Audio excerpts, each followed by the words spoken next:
Do ba do ba do ba do ba do ba do ba do ba do do ba do do ba do ba do ba do ba do ba do ba do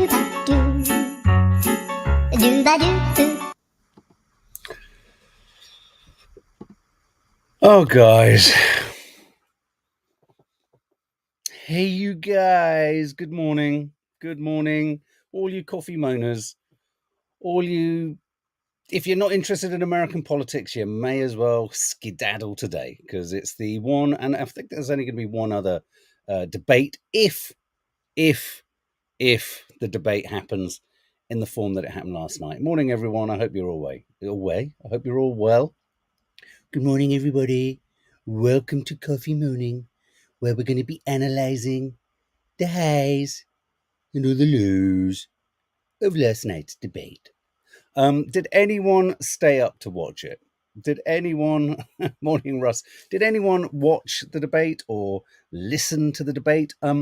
It was 2:00 in the end. It was 2:00 local time here. I was going to go live. It was just too late. It was too disruptive to the house, and it was exhausting. But I oh my God, I literally went to bed in the absence of Nadia whispering sweet nothings. I had Donald Trump's puckering mouth in my ear, and I had Sleepy Joe sending me to sleep. You're an alley cat. You heard 10 minutes and fell asleep, Margaret O'Brien. It was one of the most, unedifying insofar as there was no happy birthday, Keely. Happy birthday, sweetheart. There was nothing. It was like watching an incredibly slow car crash, or it was like watching someone melt. I started cringing Jalen Luther after the first 5 minutes. Biden was just setting Trump up to crush him. There's so many aspects to this debate, from duty of care to family awareness to the inevitable memes that have come out, to the highlights, to the low moments. I mean, who in any sort of reality was expecting Donald Trump to describe at one point Biden as you're a bad Palestinian, you're not even a good Palestinian, even the Palestinians hate you. I mean, no. So Ann Blatt, interesting line I read somewhere, I can't remember where. Trump didn't win the debate, but Biden categorically lost the debate. And I think that's a really interesting point. What we got from Trump was everything we know we get from Trump, which is just lots of hot air and lots of claims and lots of non-specific kind of, everybody likes me, everybody says I'm great. If you read it, he said it, she said it. And then if something lands on him that's not particularly pleasant, he goes, no, it's not. It's not the truth. I didn't say it. It's been proved, and all this kind of stuff. Happy birthday, Keely. Everyone's singing a lovely happy birthday there for Keely. Laura Lou, my granddad's in a care home and more on the ball than Biden. Some are likening it to watching a sort of really circuitous conversation going nowhere in a nursing home. Sophie R, good point. The thing I don't understand is why anyone is surprised by what happened last night. It's been clear every time he appeared in public over the past 3 years, he's an empty vessel at this point. Sophie R, thank you for saying that, because I was just talking to Maddie, and everyone knew this before last night. It was just someone somewhere must have been. I mean, or does this speak to the fact that perhaps the Bidens themselves have been keeping themselves away?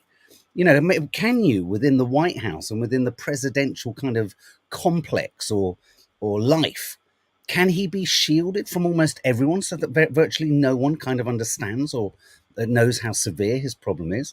Reese, morning market, was tough watch in parts. Saw a little bit of the commentary after, and the Democrats are considering potentially replacing him in and around the convention of September the 1st, I believe. Now, I don't think the Democrats have got anything to lose by considering replacing him. So So it's not good. It wasn't good. Trump gave us, I mean, in a weird way, they also, CNN, it's new kind of, they had the kind of ground rules, didn't they? The kind of structure, the parameters of the kind of debate. And one of the things that CNN removed were two things that I think only played to Trump's strengths and in Trump's favor. And I got into all sorts of kind of conspiracy theories about this, because CNN traditionally has held much more of a kind of torch to the feet, or fire to the feet, of the Trump administration. You'd feel that CNN leans more towards the Democrats. We felt that over the years. They weren't fact checking, though. To be brutally honest with you, I didn't hear a fact. I didn't hear a fact land anywhere. There was it was low on factual information. And the other thing they did was they turned off the microphone so that when one was talking, the other one couldn't interrupt. So they muted each other's mics. Now, by all accounts, when Trump did the previous presidential debates, one of the most off-putting parts of his performance for the American public was his constant interruption, and he couldn't interrupt. And in fact, the only person I could really hear rasping off mic trying to interrupt was poor Joe Biden. Now, I say poor Joe. Yeah, I really think it did help Jalen Luther. It really helped the Trump campaign that he couldn't interrupt. Of the two, I mean, let's just forget what they represent. Of the two, Trump, I thought, cut a much more, ironically, Biden's sort of dribbling, kind of drifting, fading, disappearing, and we're gonna show you some clips in a minute. Made Trump seem succinct, concise, in control. I mean, someone else has been commenting on the fact that even Trump's tan, permatan, made him at least look like he was in the land of the living, whereas Biden did look like a slightly disorientated corpse. Now, I'm saying all of this not thinking about the old man, because like I was just looking at clips with the guys, and they were like, the humanistic aspect of all of this is, oh my God, that poor man, Joe Biden, being allowed to go out. It's not just his, I hate all this kind of, isn't his wife responsible? Well, okay, on that note, is his wife responsible for saying to him, do you know what, Joe, call it a day? Or, do you know what, Joe, it's not working? Do you think his wife is responsible? I don't like it. I mean, I think if it was a woman president, I'd be asking the same of the husband. But let's generalize it so it doesn't become a sort of old-fashioned sexist trope. Is it Biden's family's responsibility to have pulled him out, to have said something, to have done something? Or if Biden, and I think we've all got old people in our families, I can think of many circumstances where Nanny Thelma would not let me want to do something for her that I knew was best for her. My mum, you're getting like that, where this is what you need to do. No, doesn't want to do it. Betty and Teddy, there's only so far you can take them. You know, at what point do you have to override someone, and at what point do you have to let them get on with it? I think when you're president of the United States, it's not only a family responsibility, but it's the welfare of the country. So what are your thoughts? It's a horrible family, says Edward Bevington. Stubborn older people, says Steph Schultz. Absolutely. Truth Seeker, she's complicit. He's a laughing stock. Vic, Mark, I don't think he's listening to them. I think you're absolutely right. I think he might be vague. He might be drifting. He might be old. He might be dementia ridden to some degree. But he didn't become vice president and achieve the political career he did without being incredibly stubborn. It's Minky Moo. It's dangerous putting Biden up against Trump as it makes the tanned monster seem slightly coherent. The tanned monster with a cat's anus all the way through. He was just puckering up, ready to go, ready to blow, ready to knock the wall down. I'll huff and I'll puff, and I won't blow any walls down. They talked about the wall. I mean, at one point, Trump was talking about 18 million terrorists. So he called Biden a bad Palestinian. He called him the Manchurian candidate, which essentially means, he's Biden. He was accusing Biden of being an agent for China.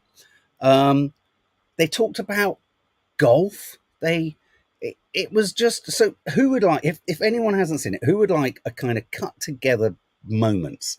I've got a few moments here. Sky News have pulled together when I say the best bits, it's kind of like the worst bits. And in there is I think a genuinely, and this was very early in the debate, I would say that Biden, curiously, didn't get better, but he had surges. It was like someone from afar had a long drip on a pump system, and they were pumping kind of, I don't know, some kind of energy drink into him.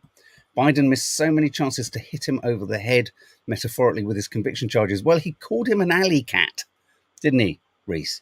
He called him an alley cat. Well, let's have a look. Let's have a look at some of the, in inverted commas, best bits. Let's not act like children. President Trump, we're going to turn. Let's not act like children. with the COVID, with dealing with everything we have to do with, look, if we finally beat Medicare. They destroyed and deleted all of the information they found because they found out we were right. We were right. And they deleted and destroyed all of the information. They should go to jail for that. If a Republican did that, they'd go to jail. Thank you, President Trump. President Biden, I want to give you a minute. The only person on this stage is a convicted felon is the man I'm looking at right now. My son was not a loser, was not a sucker. You're the sucker. You're the loser. President Trump?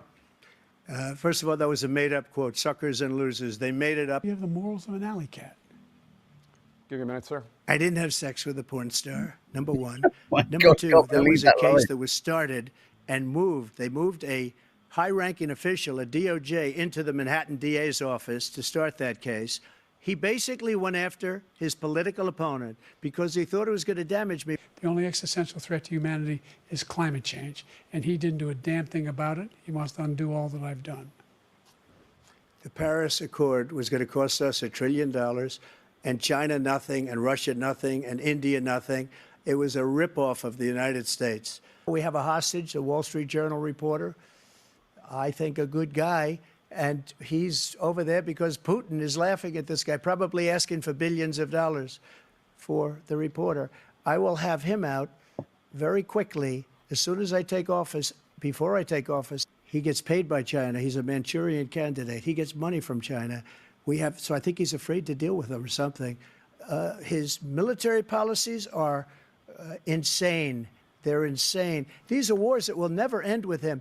He will drive us into World War III, and we're closer to World War III than anybody can imagine. We are very, very close to World War III. I just won 2 club championships, not even senior, 2 regular club championships. To do that, you have to be quite smart, and you have to be able to hit the ball a long way, and I do it. He doesn't do it. He can't hit a ball 50 yards. He challenged me to a golf match. He can't hit a ball 50 yards. I got my handicap, which when I was vice president, Oh, my down God. to a 6. But by the way, I told you before, I'm happy to play golf if you carry your own bag. Think you can do it? I'm happy to play golf. He's a 6 handicap of all. I was an 8 handicap. Yeah. 8. But I have, you know how many? I've seen you swing. I know you swing. I've seen you swing. I know you swing. They spent more time quibbling over Biden's handicap, golfing handicap. Oh my God. And you do see, someone's just said there, let me just show on her, Sarah D, it's a fucking joke to them. Biden got the thing that was disappointing and more telling for me about that golf exchange was the way in which Biden sort of settled into the kind of the joshing, bantery, carry your bag. It all got a bit of sport. It all got club room without wishing to. But who would have ever thought you'd hear the line from a presidential candidate, I did not sleep with a porn star. I did not have sex with a porn star. We are up shit creek without a golf stick, Kaz Rowley. You're absolutely right. Nothing more American than F walking in the foothills of China with Xi Jinping. Actually, Joe Biden quote. Oh my God. Warthol wants me. Oh my God. It's, I don't know which was more embarrassing, the US or the UK politics. I'm sorry, I'm just kind of, you ain't block if you don't vote me. Vote. There was a huge discussion about the black vote. Trump promised that Trump said that the war with Putin wouldn't have happened if Biden wasn't in. I mean, you know, he was claiming that in 24 hours he's going to resolve the crisis. When asked if he would give the Ukraine to Putin, he didn't answer. When asked how he would resolve the Palestinian crisis, he didn't answer. It's, you know, you're right, Reese. I mean, fact checking is great, but it strikes me we are now in a situation, and have been for a while, where no one is really interested in the facts. And sadly for Biden, because his performance was so worrisome, the Democratic Party, which is, for anyone who's not au fait with American politics, that's Biden's party, have finally gone into a tailspin. And I think, I can't remember who mentioned this at the beginning, I think I'm staggered and amazed that the Democratic Party has only just gone into a tailspin. By all accounts, all of the, you know, after the kind of debate, they had a kind of all the surrogates of people who are kind of, you know, representing and supporting and championing each candidate. They went off to a room and they were kind of dealing with the press, and it's called the spin room, you know, where they have to spin them. And all they were talking about was how bad his performance was. They weren't able to, you know, they're not able to even get on top of the fact checking, because the crisis and the headline that's come out of this is so much bigger than that. It's so much bigger than that. So all the papers this morning, I mean, I couldn't understand. I mean, he was mumbling. I mean, that moment where I won't pop the sound back up, but that moment where Trump was kind of looking at him as he's mumbling away. You know, he calls him an alley cat, and he sort of looks kind of proud of himself. You know, Donald Trump just looking aghast at the way in which he's just mumbling. He's just mumbling.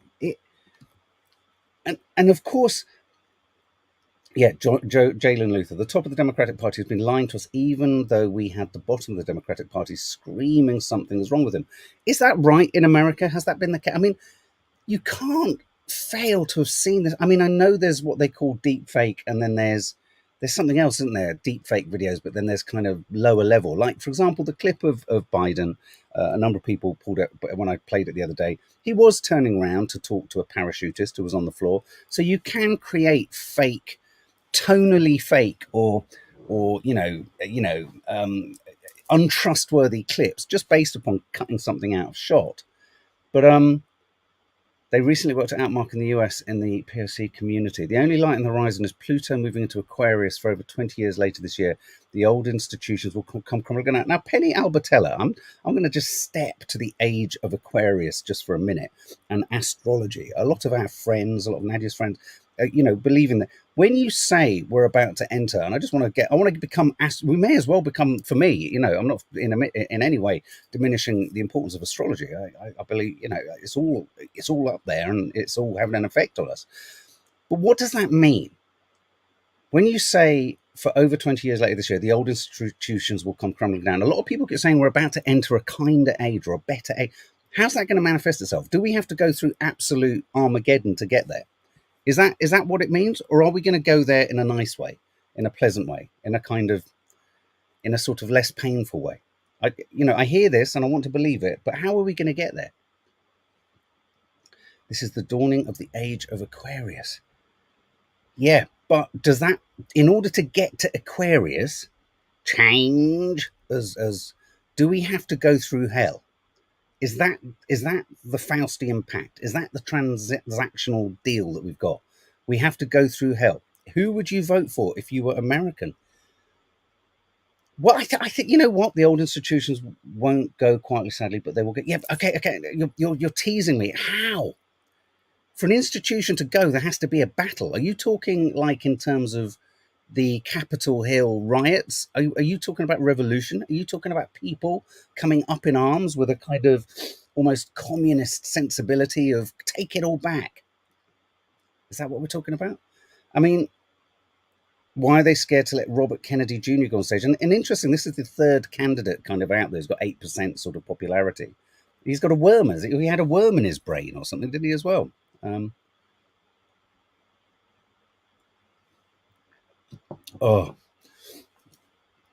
Talk about playground scrapping. Why are they scared to let Robert Kennedy in? Yeah, I agree. I hear the lawmakers are going to speak to the White House, but the 25th Amendment could be invoked, but that would mean that Kamala Harris would be president, which no one wants. Yeah, there are all sorts of different ways in which what they say is it's highly unlikely that Biden will relinquish the reins of power. Gavin Newsom, obviously down in California, he's absolutely kind of, there's lots of memes of him like a vulture, hovering around. I think if you put anyone in other than Biden, it's going to benefit the Democrats. Anyone. And so, in answer to your question, Lee, who would I vote for? That's what I was going to say. I do think we get pulled into this kind of, it's almost like a kind of conditioning by society that I'm not saying this is what you're doing, Lee, just asking a very simple question, which I can't give a fucking straight answer to.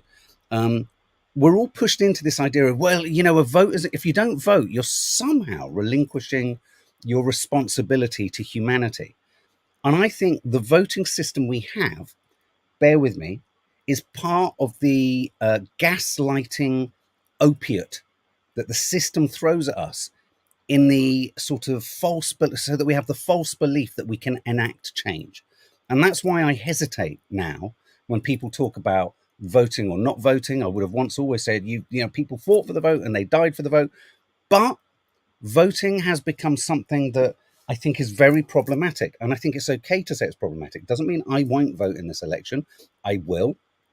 But I am exploring for myself all of those ways in which you can somehow give the system a jolt. And I don't know if that's kind of what Penny Albertella is saying. They are imploding themselves. The scales are dropping from people's eyes, and they will start to demand change, starting, I hope, at the ballot box next week, voting independent. Gavin Newsom should replace Biden, says Brother Johnny. Americans in the room, any Americans in the room, and non-Americans, anyone with a healthy, deep interest in American politics, where do you think things are going to go? Deborah Holdsworth, of course I can. Wishing Deborah, your husband, I hope he gets well. I haven't got his name there, sweetie, but Deborah's husband, I hope you get well. You've been in hospital in Derby for 2 weeks. Can't wait to get you home to Croydon. Oh, bless you, mate. Sorry, I don't know your name, but Deborah's husband, I hope sending you all the best. Once the wizard has been revealed, you can't close the curtain. See, yeah. You see, the thing, I suppose nothing about Donald Trump last night surprised me. I have said all along, does anyone agree with me? He did talk about how he's been hunted and he's been martyred and he's been, in a sense, turned into a kind of, poster boy for, the put upon by the state. All the attention that Trump's been given has worked for him. Everything, the sort of frenzied, hungry appetite to kind of go for him, I think, has been his best electoral tool. Have you seen how little we've had to hear from Trump? I mean, obviously we've heard a bit because he can't shut the fuck up. But he hasn't had to do half as much as he did in the election he won against Clinton, which I was following, because all he has to do is just the fact that he keeps being hit by things. The more he's hit with, the more it works to his advantage. Sophie R., I think the only person who can replace Biden is Michelle Obama. I don't think Gavin Newsom realistically stands a chance. It's now or never for Michelle. I think the Dems will tap her.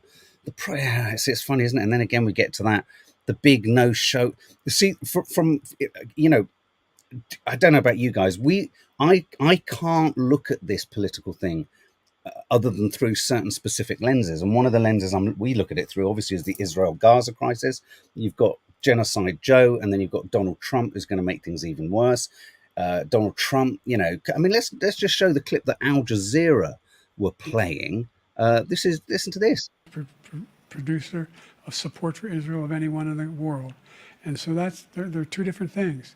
Hamas cannot be allowed to be continued. We continue to send our experts and our intelligence people as to how they can get Hamas. As far as Israel and Hamas, Israel's the one that wants to go. He said the only one that wants to keep going is Hamas. Actually, Israel is the one, and you should let him go and let him finish the job. He doesn't want to do it. He's become like a Palestinian, but they don't like him because he's a very bad Palestinian. He's a weak one. What is that incredibly circuitous, rambling, nonsensical, illogical statement? He wouldn't do them. They don't like him because he'd be a very bad Palestinian. When you saw their brief exchange about Israel and Hamas, And any followers of the channel have seen how we've talked at great length about how October the 7th, tragic, awful incident, happened not in a vacuum, but was part of a continued 75-year struggle between Israel and the occupied territories of Gaza, the West Bank, increasingly now the Golan Heights with Lebanon, etc. When you know how nuanced things are in that region and how complex and historical they are, and then you listen to both of theirs one sentence description or distillation of the crisis into what their line is, Hamas must be stopped, you realize why I don't mean no one, but the vast majority of the public in America have no comprehension that the situation in Palestine is even complicated. It's just the distillation down to stupidity. They spent more time talking about golfing handicaps than they did about Ukraine, about the Middle East, about the situation for Black Americans. It was just awful. And one of the oddest statistics I saw somewhere, I think it was on the Newsagents podcast, something like 20% of the black population polled are falling in line behind Donald Trump. I mean, there were a couple of moments. I think Biden tried to resurrect what's the name of the kind of far right, the something boys, when he mentioned in that previous debate, and Trump sort of kind of made a kind of veiled or direct call to a sort of white supremacist group of thugs. And also, I thought one of if there was a strong moment for Biden, it was when he challenged Trump he said to Trump, "Do you condemn the Proud Boys? Thank you. Do you condemn the rioters or the people who went up to Capitol Hill and caused the insurrection?" And did you notice the CNN, the adjudicators cut in on that? I thought there was a moment there where Biden had his strongest moment, and that could have been critical. But weirdly, the CNN punditry now. They cut in and they didn't allow Trump to have to kind of squirm even on that one. Now, correct me if I'm wrong, CNN did really well. All news outlets did really, really well when Trump was in power, regardless of their political persuasion. And I just began to feel last night, could CNN have just had a slight vested interest, or have a slight vested interest, in Trump returning? Because if there's one thing that's true with Trump when he's the president, you hear a lot more from the president. And I don't think that's necessarily a good thing. I think what you want is a president who's not senile and who is awake and is plugged in and is articulate. But you don't want to hear from him all the bloody time. That's right, Francisco Bastos, he did. He said there's good people on both sides when there was the awful, awful race riot with the guys with the torches and all that. Every single moment that Biden had a chance to double down, he lost himself. CNN's ratings are down since Trump, That's my point. I mean, there's a way that even CNN, who are politically, if you like, in opposition to Trump, could still have a vested interest in him coming back, because of course the advertising, all the rest of it. Oceanic Therapy London. My experience in the US has been their media outlets treat USA like a bubble. There really is no rest of the world. The debate was like the two old men. It was just like the two old men on the Muppets. Do you remember who sat in the kind of royal box in the theatre? That is so true, so true. It's just, yeah. I think I showed a quote earlier today on Instagram. I just want to show this. After the debate, Biden's wife escorted him off stage. That's Melania Trump on the right, by the way. But yeah, she sort of took him off. I thought that was a particularly sad image. You can't help but feel she's thinking, shit on a brick. What the fuck just happened there? Because the entire Democratic Party, and of course, when you look at Biden, I don't know if anyone else is getting this. You get two feelings, don't you? You get, oh my God, the poor old man.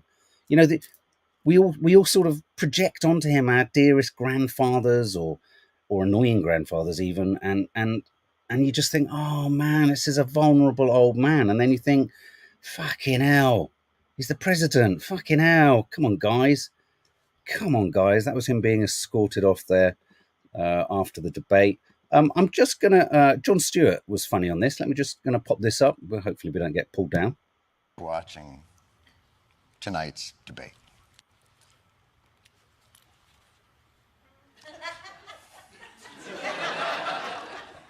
Both of these men should be using performance-enhancing drugs. I'm sorry. Both.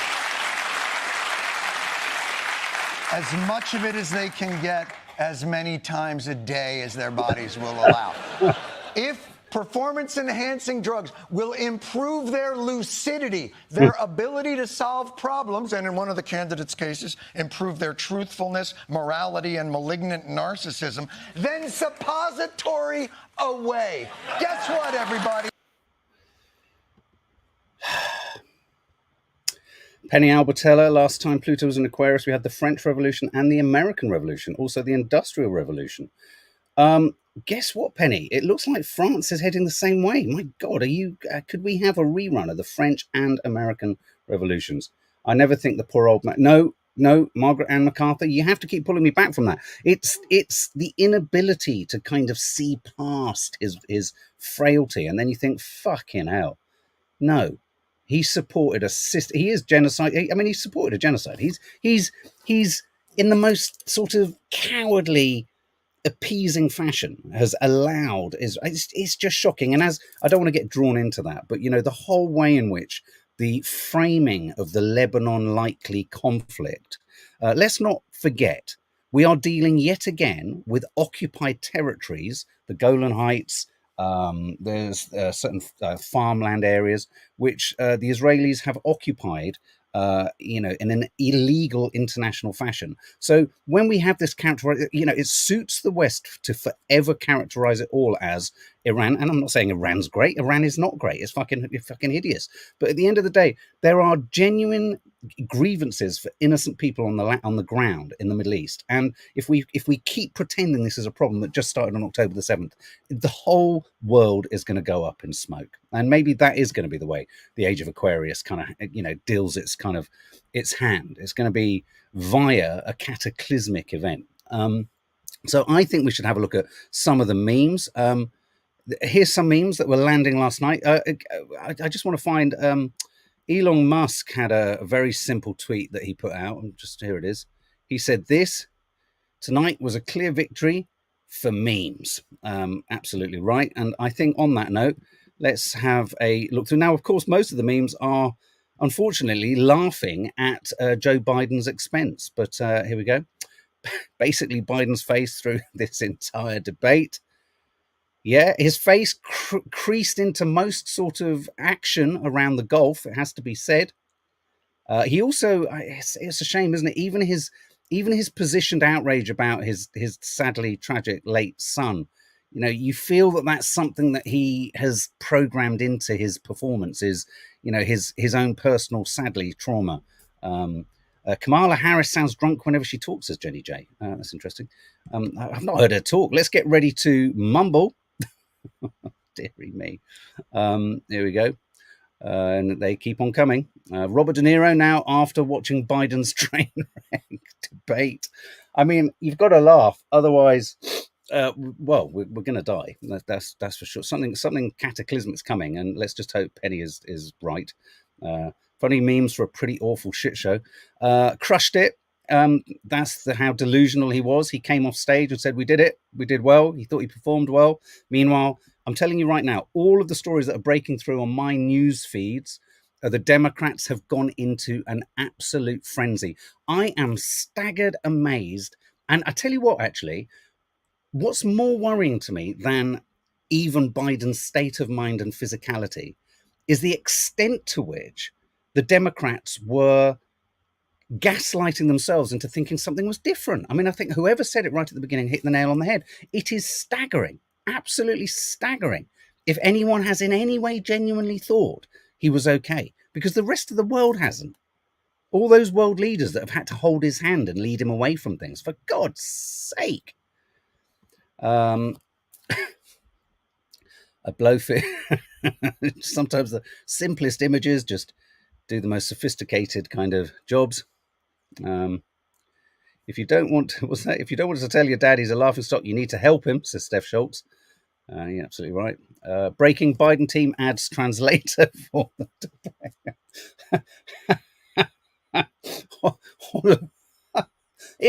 It is Ozzy Osbourne-esque, is it not? Let's get Ozzy in to do some translating. That's very funny.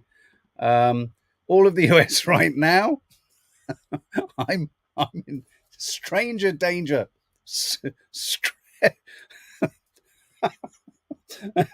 Sorry, it's the laughter that happens as you know we're all going to hell in a handcart. This is America. This is America. This is America. I mean, they both made Putin look efficient and focused and sort of svelte. Commercial break. This speaks to Jon Stewart's idea. Anything, suppositories, anything. Get it in the arm. Get them up and standing fast. These are going to keep on coming. I think we should just have American election memes of the day. Gavin Newsom right now. This is Gavin Newsom, the Democrat candidate, California governor, who could be in with a chance here. Could be.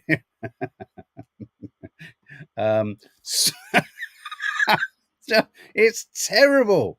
It's terrible, but it's true. Oh, fucking hell. It's bloody scary, says Mo Power. It bloody is. There's Elon Musk's comment. Oh, what did oh, no, I thought I had more than that. Oh, that's a shame. That's a shame. Well, there you go. More are going to come. More are going to come.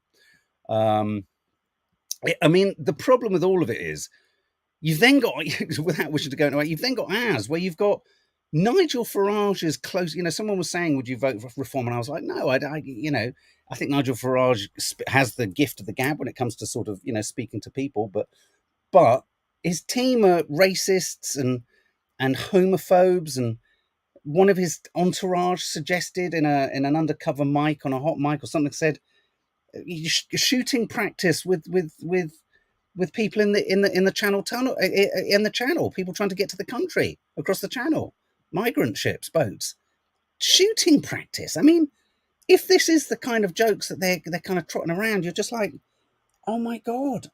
So I think reform are getting whacked out of the way. I think that's going to work. But you look at our leaders, and you just think, you look at them and you think, oh fuck, and then you look at ours and you go, oh, who are these fucking people? Why have we put these people in these positions of power?